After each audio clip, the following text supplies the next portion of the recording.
The first thing we need to make sure that we're doing is that we're just using our left hand right. So let's talk about some absolute basic and important fundamental left hand placement principles. So the first thing which we're going to talk about is how do you even put your fingers down?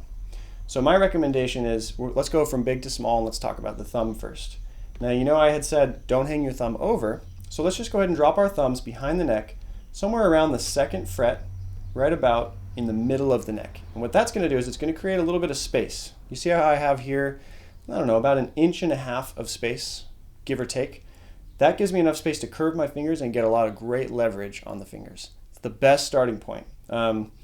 While hanging your thumb over can sometimes be bad and sometimes be okay, it's never a bad thing to have your thumb down here on the neck. And that's why I highly recommend starting out like this as you're learning to play chords.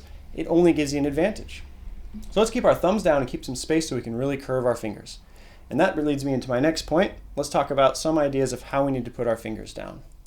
So the first thing is I call it the claw. Try to turn your fingers into a claw. Each joint of your fingertips is bent. So we never want our fingertip joints to collapse backwards. We're going to lose power and we're also going to block strings. So make sure you have the claw going over here. Now, once you have the claw going, the main reason you have this claw is so that you can use the tips of your finger to press the notes down. So for example, if I'm pressing my one finger down, you can go ahead and do this with me. Press your one finger on any particular given fret you want. Push down on the string. And then what you can do is check and see if there's a line on your fingertip. Now that line should be more or less in line with your fingernail. So I'm going to press again and turn kind of sideways here. Here's another example of a line, and it's a lot more diagonal. So if you have a diagonal line, that means you might be too turned out for your hand. So as best you can, try to turn your hand inwards so that it's in line with the neck of the guitar, and you're going to have much better time pressing these chords down. Now I want to caveat that by saying when you're pressing a whole chord down, don't worry too much about those lines because we do have to twist left and right to make some chords work. But as you're starting to learn to press notes down on the tip of your finger, that's a great starting point. Second is where exactly do we press it? Look at all this distance between, let's say, fret 1 and fret 2. I could press here, here, here, here, or directly on top. So the basics here are if you press down on top of the fret, you get this muted sound. If you press too far away from the fret, you get a buzzing sound.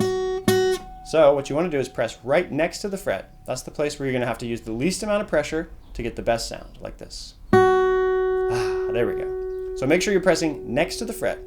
You're on the tip of your finger. You're trying to line up with the neck itself, and you have some space between.